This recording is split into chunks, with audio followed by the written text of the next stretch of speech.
সম্মানিত হাজিরিন, আজকের জুমার আলোচনা হলো পরকালের মুক্তির উপর। আল্লাহর হাবিব বলেন, প্রত্যেকটা জাতির জন্য, প্রত্যেকটা গোত্রের জন্য আল্লাহ তাআলা এক একটা নবী রাসূল প্রেরণ করেছেন। কথা বলা ঠিক কিনা? ঠিক। সম্মানিত হাজিরিন, আল্লাহ তাআলা কোরআনুল কারীমের মধ্যে জানিয়ে দিলেন, বান্দারে লা নুফাররিকু বাইনা আহাদিন মির রুসুলি। আল্লাহু আকবার বলেন। আল্লাহ তাআলা বলেন, বান্দারে আমরা তার রাসূলদের মধ্যে কারো সম্পর্কে ভিন্ন মত পোষণ করি না। লেখক বলতেছেন, আল্লাহর হাবিব বলেন, তোমরা এইটা বলো, আল্লাহ তাআলা যতগুলো নবী রাসূল প্রেরণ করেছেন, এই প্রত্যেকটা নবী রাসূলের কারো প্রতি আমরা কোনদিন অবিচার করতে পারবো না। আল্লাহ সুবহানাল্লাহ। আর কোনো ক্ষমতা নেই, কারো কোন ইন্টারফিয়ার করার কোনো ব্যবস্থা নাই। আল্লাহ বলে, কোন নবীর বয়স কত, কোন নবীর বয়স বেশি, খাটো লম্বা চেহারা না স্বাস্থ্যবান, কোন নবীর চেহারা কিরকম, কার স্ত্রী কয়টা ছিল, এই সম্পর্কে মানুষের বলার কোনো ইখতিয়ার নাই। আল্লাহ তাআলা সূরাতুল বাকারার 285 নম্বর আয়াতে আল্লাহ তাআলা জানাই দিলেন, বান্দারে ও আমার বান্দা, আমি যত নবী রাসূল দুনিয়াতে প্রেরণ করেছি, খবরদার কারো বিরুদ্ধে একটা হা কিংবা না বলার সাহস তোমাদের নাই। এখন যারা কাটিয়ে তারা বলতেছে আমরা রাসূলকে মানি না, ঈসা নবীকে মানি।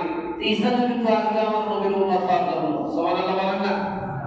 সাইয়েদনা হযরত ঈসা আলাইহিস সালাম আমার নবীর উম্মত হওয়ার জন্য উনি চতুর্থ আসমানে এখনো জিন্দা আছে। সুবহানাল্লাহ। আল্লাহর হাবিব বলেন, আল আম্বিয়া মাসুমুন, দুনিয়াতে যতগুলো নবী রাসূল এসেছে, এই প্রত্যেকটা নবী রাসূল হলো নিষ্পাপ। সুবহানাল্লাহ। প্রত্যেকটা নবী রাসূল দুনিয়ার মধ্যে হলো নিষ্পাপ।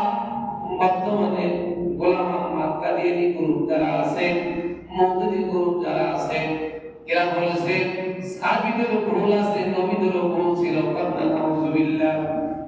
এই আকীদা যিনি যার অন্তরে পোষণ করবে, কাফের হতে সময় লাগবে না, দলিল লাগবে না, বিনা দলিলে কাফের হয়ে যাবে। কথা বলেন ঠিক কিনা? তার কারণ হলো সূরাতুল বাকারার 285 নম্বর আয়াতে আল্লাহ তাআলা জানিয়ে দিলেন, বান্দারে লা নুফাররিকু বাইনা আহাদিন মির রুসুলি, তোমাদের কোনো কারো ক্ষমতা নাই, খবরদার আমার কোনো পাঠানো নবী রাসূলদের প্রতি কেউ কোনোদিন কোনো বিদ্বেষ করবে না। আল্লাহু আকবার। ঠিক কাদিয়ে দিলা রাসূলকে মানে না, তাতে কি রাসূলের ক্ষতি হয়ে যাবে? জোর বলেন, মুসলমানদের ক্ষতি হয়ে যাবে? ক্ষতি তো তার মধ্যে আছে, ক্ষতি কাদের? জোর বলেন। আল্লাহর হাবিব বলেন, এই দুনিয়ার বুকে আল্লাহ তাআলা আমাকে আউয়াল আখির, আমাকে শুরু এবং শেষ নবী বানিয়েছেন। আনা খাতামুন নাবিয়্যিনা নাবিয়্যা মিন বাদি। আল্লাহর হাবিব বলেন, দুনিয়ার বুকে আমি হলাম শেষ নবী, কিয়ামত পর্যন্ত আর কোনো নবী রাসূল আল্লাহ পাঠাবেন না। আল্লাহ সুবহানাল্লাহ। সম্মানিত হাজিরিন, আল্লাহ তাআলা কোরআনুল কারীমের মধ্যে জানাই দিলেন, বান্দারে রাসূলান কাদ কাসাসনাহুম আলাইকা মিন ক্বাবলু রাসূলান লাম নাকসুসহুম আলাইক। আল্লাহু আকবার বলেন। আল্লাহ তাআলা কোরআনুল কারীমের মধ্যে সূরাতুন নিসা 164 নম্বর আল্লাহ তাআলা জানালেন, বান্দারে হে রাসূল, আপনার নিকট ইতিপূর্বে কিছু সংখ্যক রাসূলের উল্লেখ করেছি এবং সংখ্যক রাসূলের উল্লেখ করিনি। শিক্ষার্থী বলেন সুবহানাল্লাহ। আল্লাহ বলেন, অগণিত নবী রাসূলের কথা আমি আপনাকে বলেছি, আর কিছু গোপন রেখেছি। সুবহানাল্লাহ বলেন। আল্লাহ তাআলা বলেন, ও আমার হাবিব, তবে হাদিসের মধ্যে পৃথিবীতে আল্লাহর মনোনীত নবী রাসূলের সংখ্যা কমপক্ষে 1,24,000, মতান্তরে 2,24,000 সাকাল কন্যা সুবহানাল্লাহ। আল্লাহ বলেন হে রাসূল আপনি বলে দিন যা পাঠিয়েছি আর আরো অনেক আসামিগুলো পাঠাইনি যে আমি আল্লাহর ব্যাপার কন্যা সুবহানাল্লাহ। তো গোলাম আহমদ কাদিয়ানী উনি নিজেই নিজেকে নবী দাবি করছিলেন কন্যা নাউজুবিল্লাহ। গোলাম আহমদ কাদিয়ানী বেশক 100% এটা কাফের মুশরিক বেঈমান। গোলাম আহমদ কাদিয়ানীকে যারা কাফের বলবে না তারাও কাফের হয়ে যাবে। খবরদার, বর্তমানে কিছু দরিদ্র মানুষ এই খ্রিস্ট ধর্ম গ্রহণ করতেছে টাকার জন্য, আর তাদেরকে বোঝানো হচ্ছে ঈসাই ধর্ম, যে ঈসা নবী তো আবার আসবে। কিন্তু ঈসা নবী আসবে ঠিকই, কিন্তু নবী হয়ে নয়, উনি আসবে আমার নবীর উম্মত হয়ে। বলনা সুবহানাল্লাহ, আর বলো সুবহানাল্লাহ। একটু করে আল্লাহুম্মা সাইয়্যিদিনা মাওলানা রাসূলুল্লাহ ওয়া আলা আলি সাইয়্যিদিনা মাওলানা নূর নবীর আগমনে এ জগৎ হইল উজালা।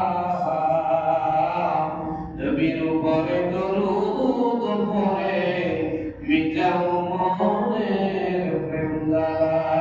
আল্লাহুম্মা সাল্লি আলা সাইয়্যিদিনা মাওলানা রাসূলুল্লাহ ওয়া আলা আলি সাইয়্যিদিনা মাওলানা মুহাম্মদ। সম্মানিত হাজিরিন, আল্লাহ তাআলা সূরা আযাবের 34 নম্বর আয়াত করতেছে সুবহানাল্লাহ বলেন মা কানা মুহাম্মাদুন আবা আহাদিন মিন রিজালিকুম ওয়ালাকিন রাসূলুল্লাহি ওয়া খাতামান নাবিয়্যিন।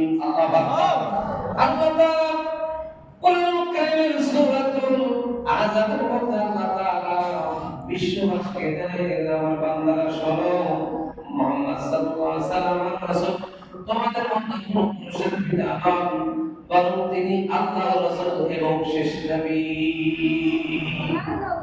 এই আয়াত দ্বারা আল্লাহ তাআলা আবার প্রমাণ করে দিলেন হে রাসূল আপনারা বলেন কোন নবী আসবে না।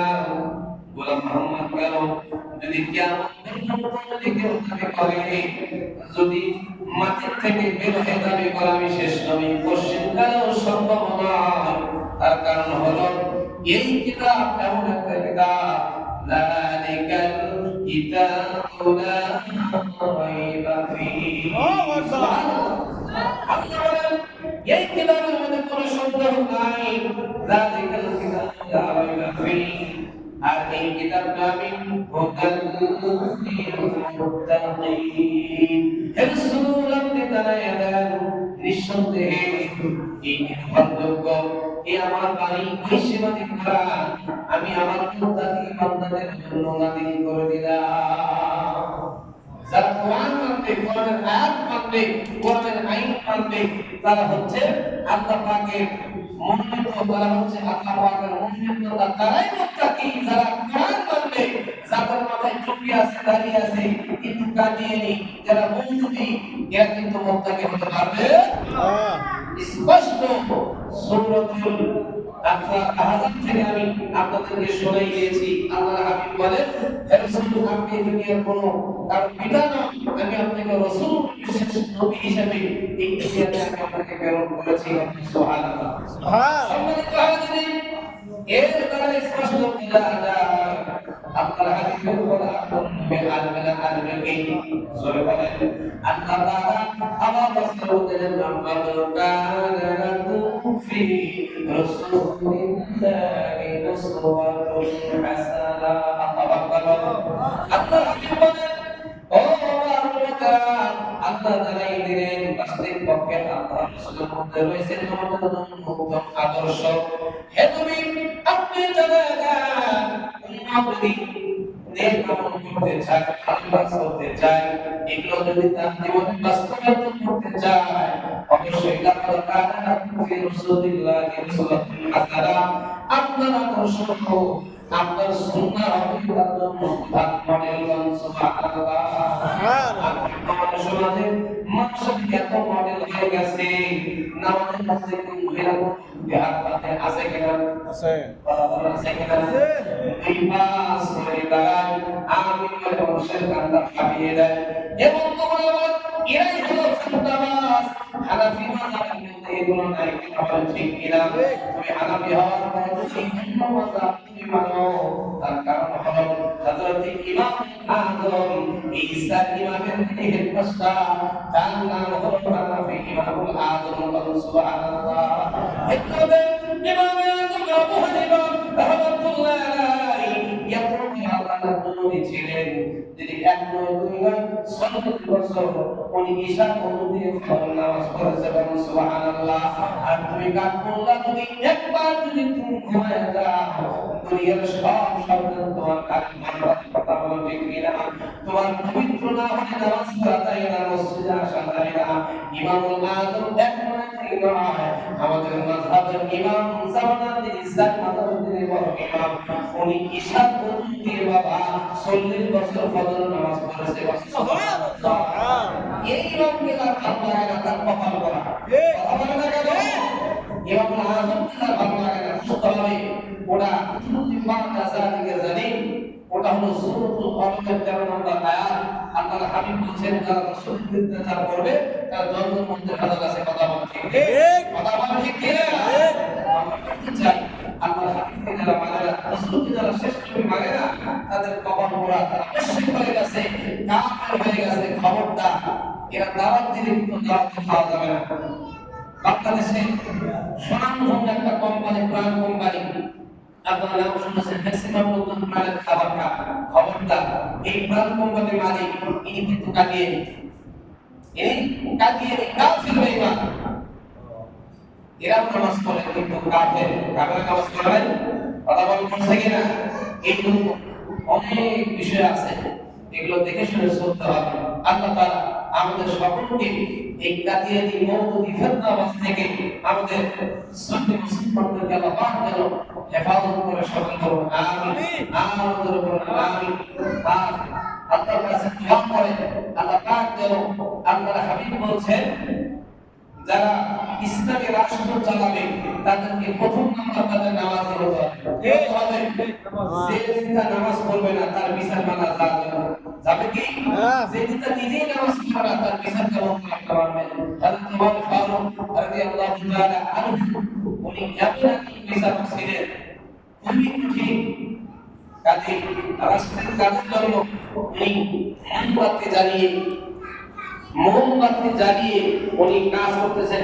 খবর আসছে হুজুর আপনার সাথে এখন দেখা করতে এসেছে, কি জন্য?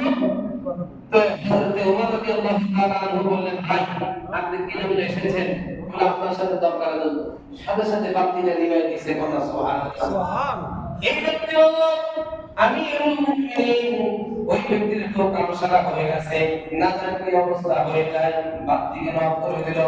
এবার তিনি বললেন, আমিরুল মুমিনিন আপনি বাতিটাকে নিভাই দিলেন। হযরত ওমর খলিফাতুল মুসলিমিন বলেন, আল্লাহ তোমার দরকার আমার সাথে, এর জন্য তো রাষ্ট্রের তেল ভুলে পারি না।